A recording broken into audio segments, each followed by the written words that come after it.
Well, good morning, everyone. Welcome to Question and Answer Saturday. And I'm sure I'm surprising a few people. Hopefully, we'll have somewhat of an audience today. Hey, Rosa, how are you? Andrea, Niagara Falls, good to have you on with us this morning. Jen from Cape Breton. And Carrie from Nebraska. Denise, good morning. And Mary, how are you? Cecilia, right from Sudbury. Chantal Espinola, not far away. Ashley, good morning. Mike from Norland. And Etta, good morning. Nativity, how are ya?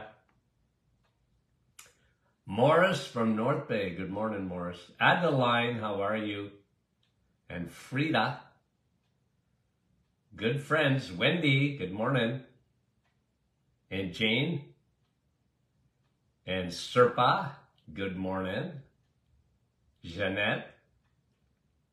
And Nick from our staff. Good to have you on. Pat. And Francis from Vaughan. Lynn, bonjour. From Werner, Yolande, good morning.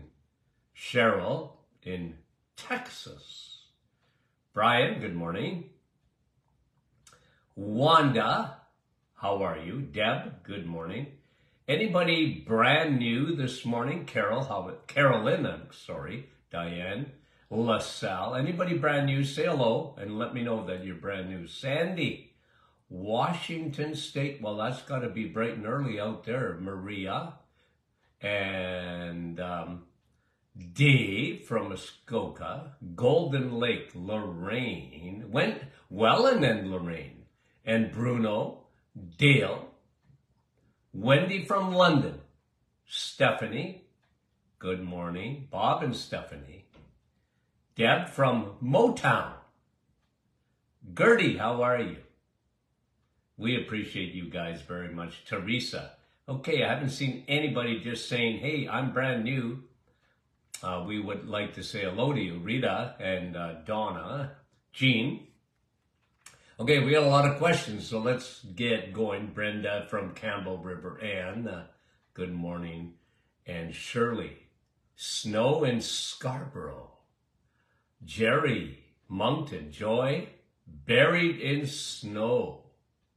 Elsie, Catherine, Sherwood Park, Alberta, Donna, how is you? We appreciate you guys more than you know. And Nancy from Kapuskasing, and we appreciate you. Louise, Snowy Cornwall, Susan. Okay, here we go. Melanie is asking, does niacin, and it's got here, and that could be our mistake here, Melanie, B2. It's actually B3. Does it help reduce triglycerides? Well, I've seen some studies that showed that niacin, vitamin B3, can help lower triglycerides. Listen, here's me on B vitamins. I love B vitamins, by the way, okay? And I'm very specific about the one that, 80 to 90% of the population are low in, and that is vitamin B12, okay? So I separate B12 from the rest of the vitamins, and when people take a B complex, I tell them, well, look, because of my nutritional background, I'm much bigger on eating B vitamins. Okay, and the best source of, you want to get all your B vitamins? Well, eat steak. You get them all. Okay? If you eat steak, you get all your B vitamins. Now, if you decide to take a B complex or someone that wants to take some niacin, I'm not against it. Watch for flushing. That can be one of the side effects of it. But B vitamin, you know, a lot of, you know, I had in my blood boost formula, I had a complete B complex in there. And I usually give it, anybody that I would put on blood boost, what I did it for is because they were deficient. They weren't able to eat properly, or they had blood issues like very anemic, or just, you know, adrenal exhaustion, and then their body was so depleted that I at times would substitute that. So, but again, like, just understand, for the vast majority of people, if you eat steak, red meat, you know, 2 or 3 times a week, you're going to get all your B vitamins there. Now, a lot of people have to take B12 because B12 is a finicky vitamin. If you got any digestive issues, if you're on any medication, there's a good chance you're low in B12. So that's a separate thing and one of my biomarkers. I mean, I used to be zeroed in on B12 because without B12, you will not do well. Okay? And Maria, what do you think of injectable weight loss medications such as Wegovy? I don't like them, to be honest with you. I don't like them. Look, we all understand this, that weight loss can be a very, very frustrating thing for a lot of people. And here's me, okay? When you have trouble losing weight, it's not, you know, calories in and calories out. Eat less, move more, because that has been medicine, you know, dietitians, you name it, for 50, 60, 70 years at least. Eat less, move more. We have a pandemic today, a real one. And that's why, like, weight loss is, it's much more of a hormonal issue. And I'm big on getting people healthy, because you can starve yourself and lose weight. Although some women, they just look at food and gain weight. But I look at the underlying factors. I'm always looking at estrogen, a growth hormone. Insulin, big time. It's a growth hormone. And I look at cortisol. Why? Because cortisol pours gasoline on the fire. And I look at that because that can slow your thyroid to a crawl. A lot of women, you know, my doctor said my thyroid is working well. Oh, I'm losing hair, I'm gaining weight, I don't feel good, I'm losing my eyebrows, and my skin is dry, and blah, blah, blah. Well, those are all thyroid, but what is it coming from? So I like looking at the bigger picture. And one of the reasons of the reset is because when you are eating nutrient-dense foods, when you're changing fuels, when you're going from carbohydrates to protein and fat, and your mitochondria, your little battery packs, are producing much more ATP, much more fuel, a much better fuel. Rocket fuel is really what it is. Then your body, okay, that's a huge step in weight loss, because your body is starting to fire on all cylinders, your metabolism. And again, I look at all of it. A lot of people, especially women, men too, but women much more, because they're much more complex. The fact that a woman has ovaries makes her complicated. Okay?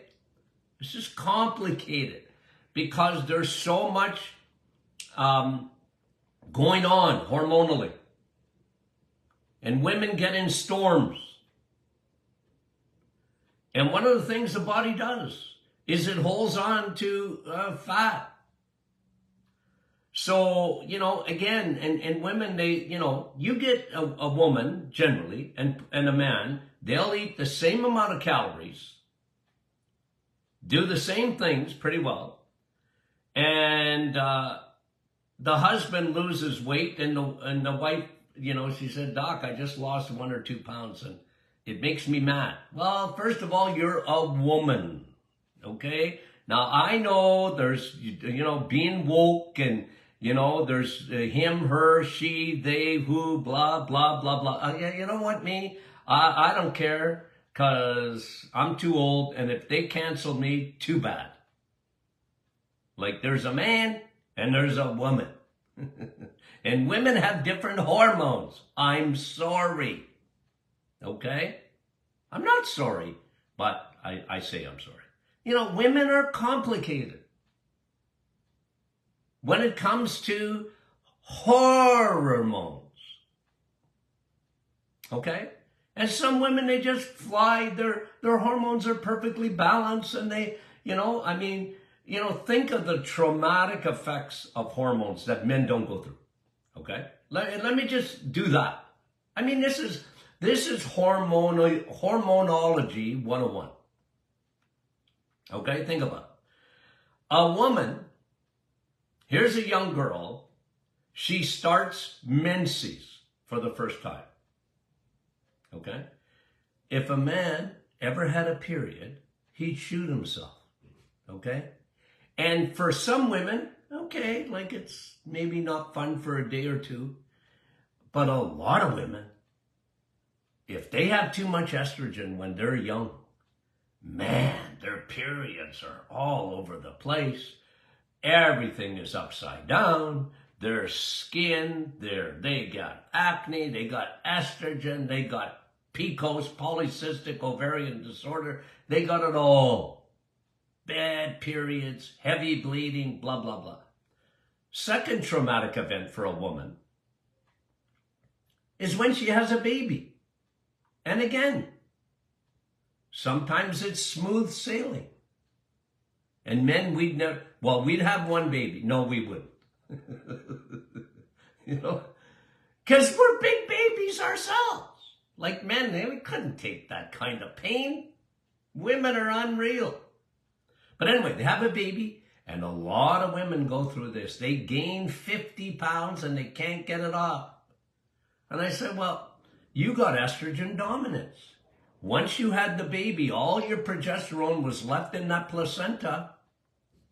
And you need progesterone to be level with estrogen. Otherwise, it's going to slow your thyroid down.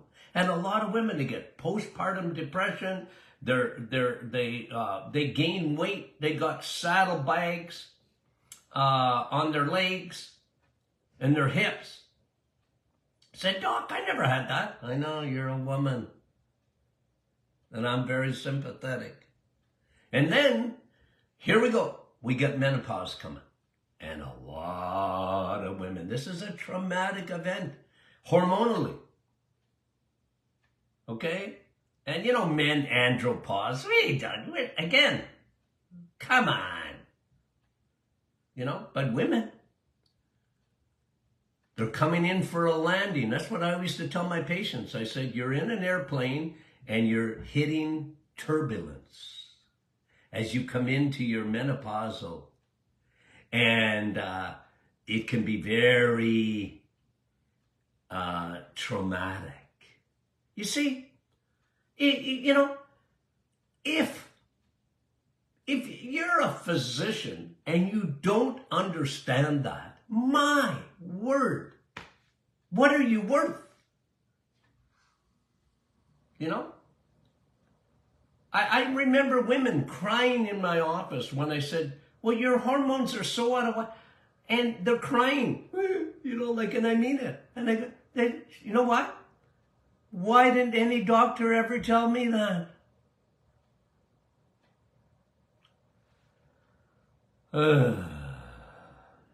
Anyway.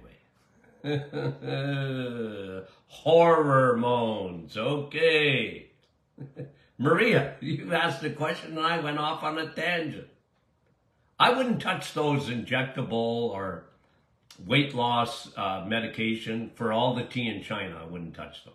If you're asking my opinion, there's a lot of side effects to that kind of stuff. Don't do it. Carolyn, I know you say avoid grocery store almond milk and the other milk too, cow's milk. If it's in a grocery store, don't buy it. And I don't like almond milk. And she said, what if okay, would you say the same for homemade almond milk? I sure would. Why do you? Listen, Carolyn, I love you, okay? But I don't love almond milk. Why do we have to drink milk? The only milk I want you to drink is if you have a cow in the backyard. What does Dr. Martin want you to drink? Water? Coffee. Water? Coffee. Okay? Kids, they can have, and don't give them almond milk. I don't care if you homemade it or whatever. Don't do it. There's too many oxalates. That's glass. You ever seen an oxalate? Oxalate will cut your fingers. And people drink almond milk, you get about 200 times more oxalates than you should ever have in a day. Don't drink almond milk. I don't care if you make it at home. You can have some almonds if you want to eat some. Okay? But don't make it into a juice. Now, I let you have a Dr. Martin's Perfect Smoothie. That's made with cream. Okay? That's what comes out of a cow. Okay? I better stop getting too excited here. And does sugar in all types of candies have the same effect of feeding cancer as the sugar formed from eating carbs? One is one more dangerous. Well, look, I mean, automatically, if you're eating a candy, that sugar it's right into your bloodstream in a nanosecond. Now you need a lot of insulin. If you're eating carbs, look, they turn to sugar rapidly. Which is worse?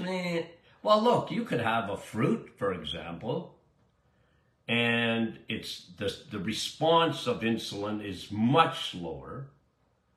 But I would tell people with cancer, no carbs and no sugar. No crappy carbs. Okay, you want to have some vegetables? Okay. I'd very, very limit fruit. But, yeah, like if you have a piece of bread, that's going to be sugar rapidly. So you might as well have a candy bar. It's, to me, your body it's the same thing to your body. Okay? Good question, though, Anne, I appreciate it. Kathy, what is your opinion on whether basal cell carcinoma needs to be removed? Well, look, I can't tell you that because every case is different.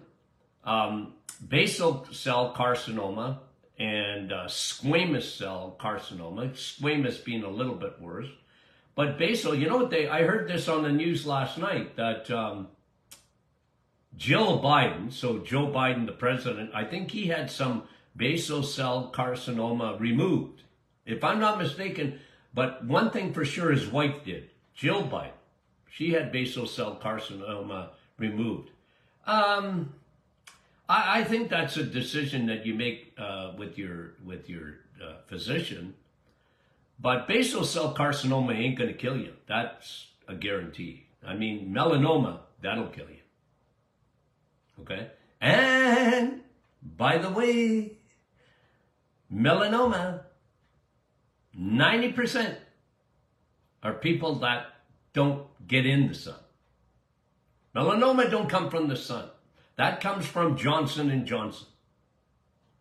You know, the makers of sunscreen and other companies that make sunscreen. Hey, you're going to get melanoma if you're in the sun. No, I'm sorry. if you don't get in the sun, your chances of melanoma go right through the roof, comparatively. Okay? And sunscreen, I don't like that stuff. I don't like that. I don't like chemicals. You put heat with chemicals in a lab, and you can blow up a lab. You put heat, the sun, on sunscreen, not good. Okay? Not good. I don't like that stuff. Okay? Hello? Now, okay. Thanks for the question, Kathy. Candace, if you don't have a gallbladder, do we need to take digestive enzymes on EMC? Well, I would never, Candace, if you don't have a gallbladder, now your body has plan B, okay? So you can live without a gallbladder. It's not ideal, but if you don't have a gallbladder, I would be on digestive enzymes all the time. Listen, I take digestive enzymes every day. Every day I do. Well, I'm 71. As we get older, we don't make as much lipase, amylase, protease. We just don't. So I take a digestive enzyme. I have a, touch wood.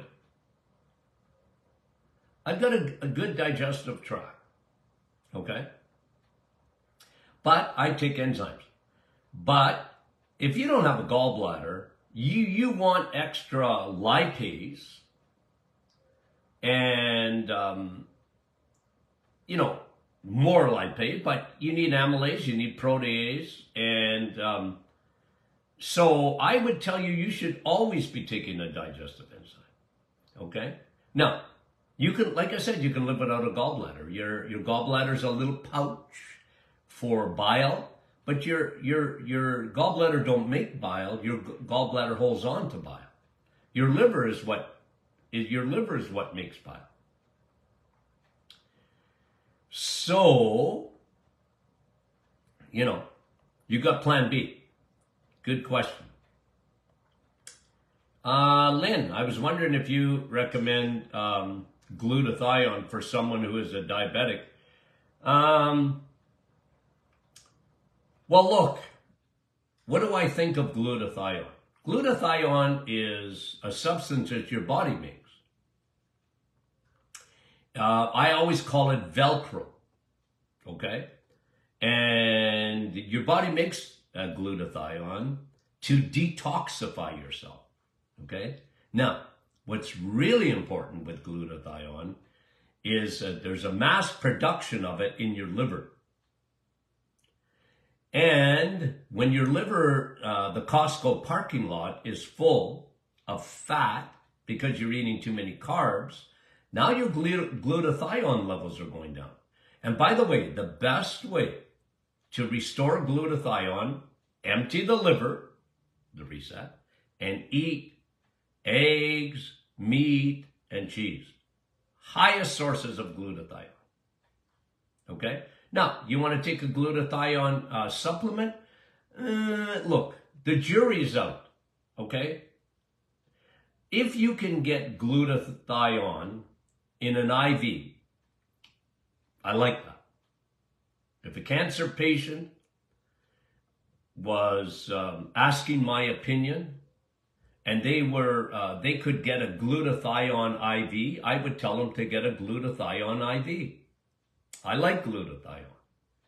But to take it orally, now they're coming out with a lipid form of glutathione. And I just need to see a little bit more research on it. But it's transported by a lipid. It's got some promise. But glutathione, it's not well absorbed. That's why IV and eat steak, eat eggs, meat, and cheese, and that's empty the liver, EMC. Okay, thank you for the question, Lynn. Henna, is eye imaging safe? Okay. Are the drops used at eye clinics for checking the eyes safe? Well, I wouldn't want to do it every day. Eye imaging, yeah, look, how else are they going to look? I mean, obviously, the old-fashioned way. I used to love looking at eyeballs, by the way. I did. I used to like looking at them because I like to look at the blood supply and what was happening back there. But the imaging, yeah, I'd say generally it's quite safe. You're not getting it done all the time unless you've got a real big problem. But that, modern medicine has done some wonderful things, And ophthalmologists, that they can go in and look at your eyes with imaging and that. I like that, to be honest with you. Okay? Okay. Rita, what does Dr. Martin think about Splenda? Not much. I don't like it. We did a whole, you've got to listen to our podcast that we did a whole thing on, there was a big thing on sugar alcohols like erythritol. And I did 2 podcasts on this week on that. So if you listen to that, I'm not big on anything like an artificial sweetener. Like limit that. Limit that. And we talked about erythritol, which is, your body makes erythritol, but, okay, I wouldn't live on it. I wouldn't live on it. Okay? So that's what I think about it. And, Alenis, I hope I said that right. I recently heard about a urologist saying the bladder can't handle that much water we drink. Too much water stretches the bladder and loses elasticity, causing leaking. Well, I disagree with that. 1,000,000%. Now look, here's the sweet spot of water. Okay? 2 liters a day. That's what your body needs. Some need it more, but very few need less. 2 liters of water a day. Water, my friend, okay, unlike, I know you can eat watermelon and there's water in watermelon. Nah, it doesn't do the same thing. Now, I'm not saying watermelon's no good for you. I'm telling you, you need to drink 2 liters or 64 ounces of water a day. It's the sweet spot. This is after 50 years of looking at people's viscosity of their blood. I'm telling you, you need 2 liters of water a day. It will not stretch your blood. As a matter of fact, when it comes to urinary tract health, the best thing you can do for yourself is drink water. What do I call, Rosalinda knows this, okay? What do I call Niagara? What do I call your kidneys? The Niagara Falls of your body. And people get huge problems with their urinary tract, their kidneys, including their bladder, because they don't drink enough water. So I would say to that physician, you're wrong. Water doesn't stretch your bladder. Well, I guess if you were drinking a gazillion, but it doesn't. Water doesn't stretch your bladder. It cleans. Water flushes out toxins. Every cell in your body needs H2O. What's the best water? Spring water. Okay? Spring water. And only water is water. Coffee, I know. I make coffee every day. You need water to make coffee. Coffee's great for you on its own. But you can't count that water that you make for coffee because doctors don't figure this out. Well, you're already drinking enough water. You're drinking coffee, you're drinking tea and watermelon and this and that. It's not the same. You need to put 2 liters or 64 ounces of water into your system every day, 7 days a week. Okay? Thanks for the question, Elenis. Stephanie, I'm losing hair on my arms and legs. Well, that's a good thing, isn't it? Seriously, made me laugh. Could this be due to taking hormonal support? Well, Stephanie, look, hormonal support blocks extra estrogen, okay? And that's a big problem in our society today. From cancer to PCOS to bad periods to even in women in menopause, believe it or not, they can be estrogen dominant because it all has to depend on whether they're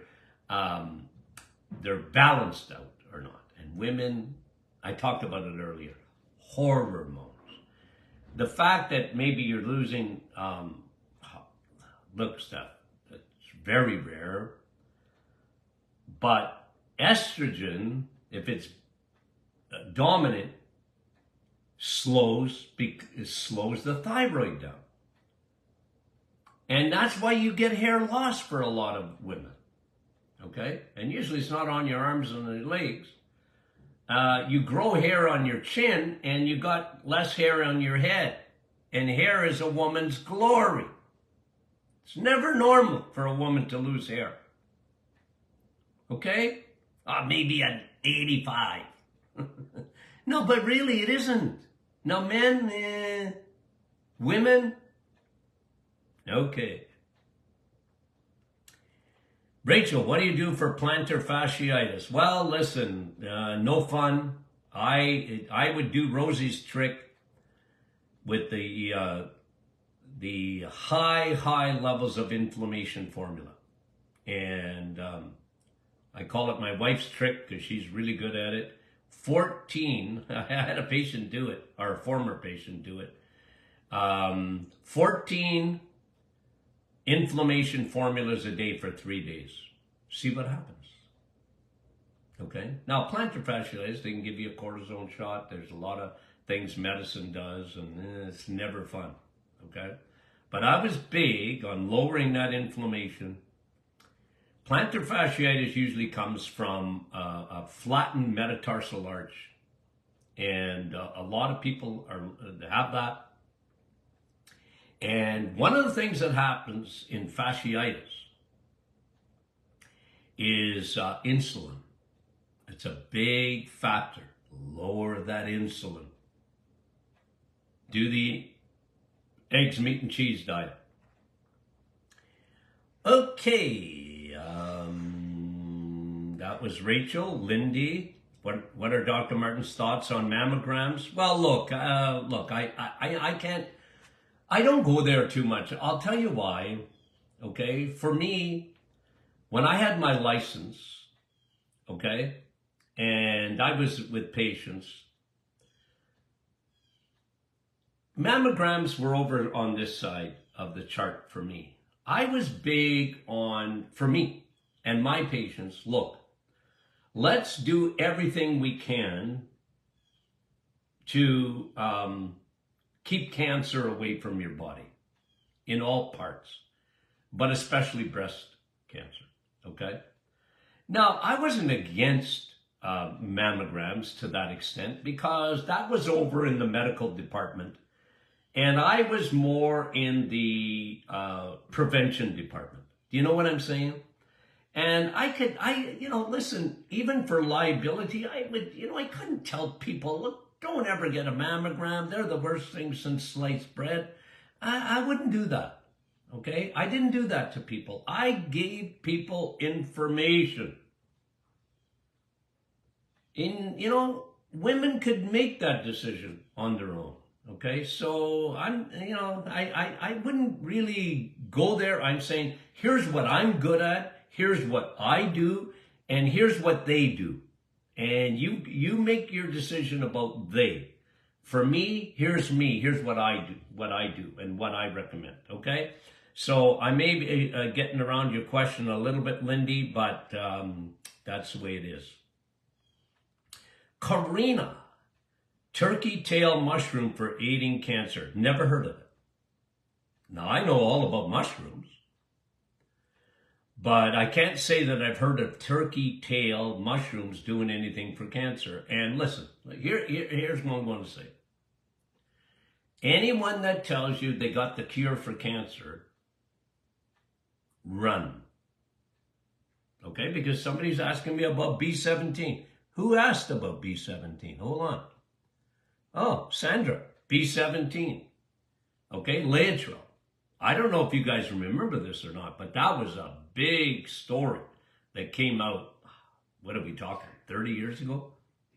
At least 25, 30 years ago on Laetrile. And everybody asked me about, they come into the office, Dr. Martin, what about B17, B17? Well, like I said, if you can get it, I got no problem with it.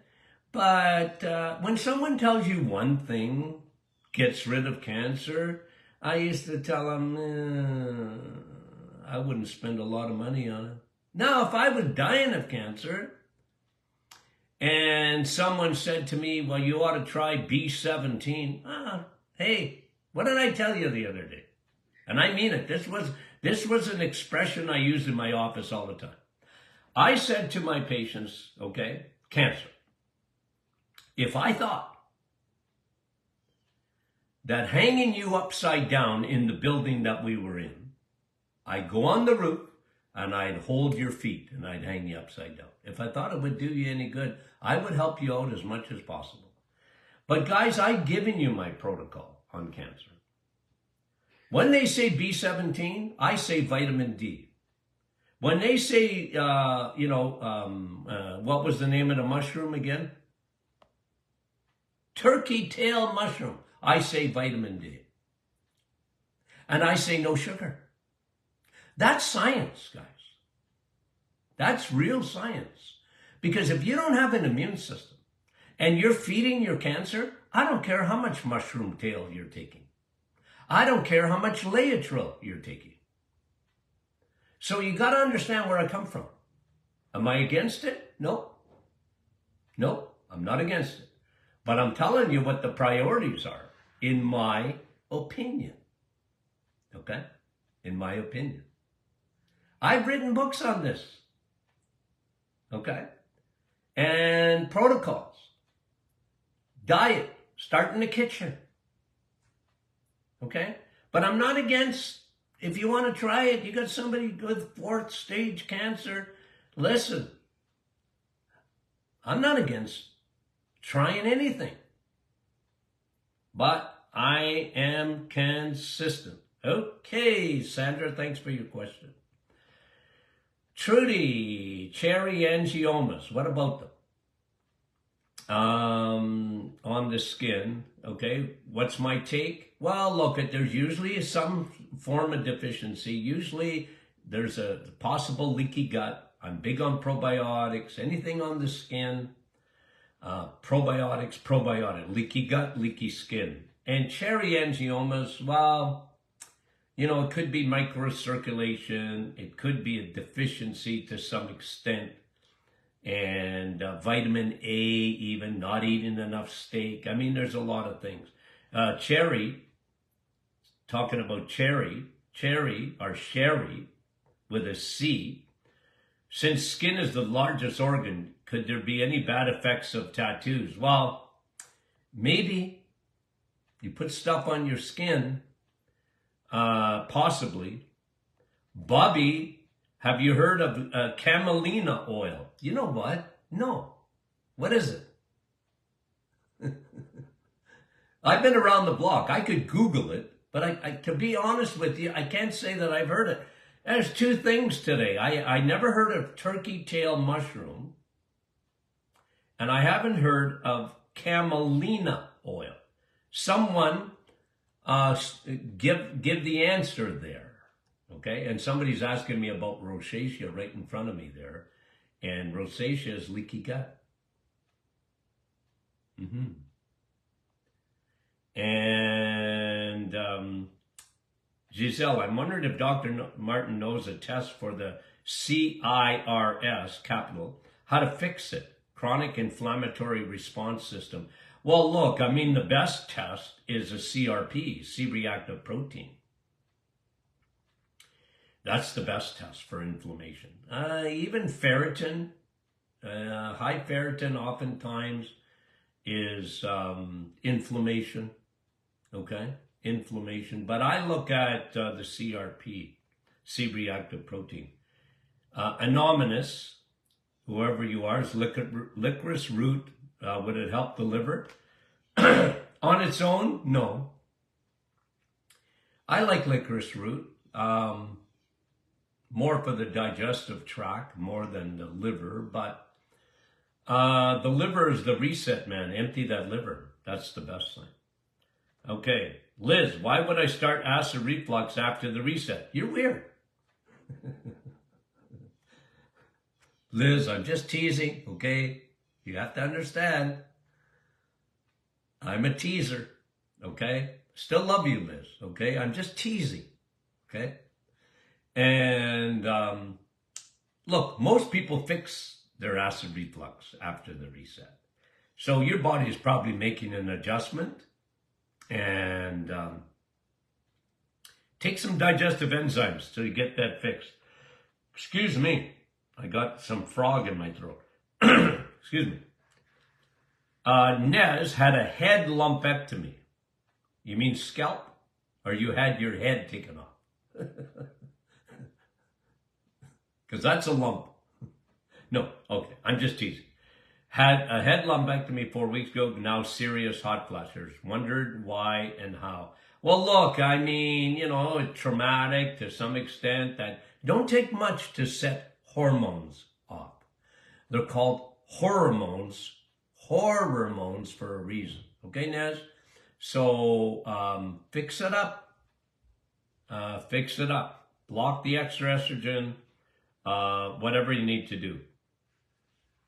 Evelyn, is it possible to get melatonin through my window on a bright sunny day? Yep. When the sun is out, now you're not going to get vitamin D through the window. You won't. But you will get melatonin. Because when your eyeballs look at the beautiful sun, you get some melatonin.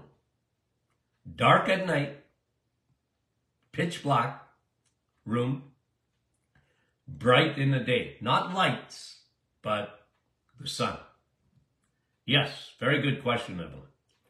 Elizabeth, what does Dr. Martin recommend for snoring? Well, look, loosen up that, lose weight on the tongue. Okay, now sleep apnea is fatty tongue. That's insulin. What makes a tongue fat? Insulin. But even a lot of people with snoring, when they get rid of their carbs, when they do the reset, a lot of times that gets a lot better. It's amazing. It's amazing what happens. Okay? Get rid of that fatty tongue.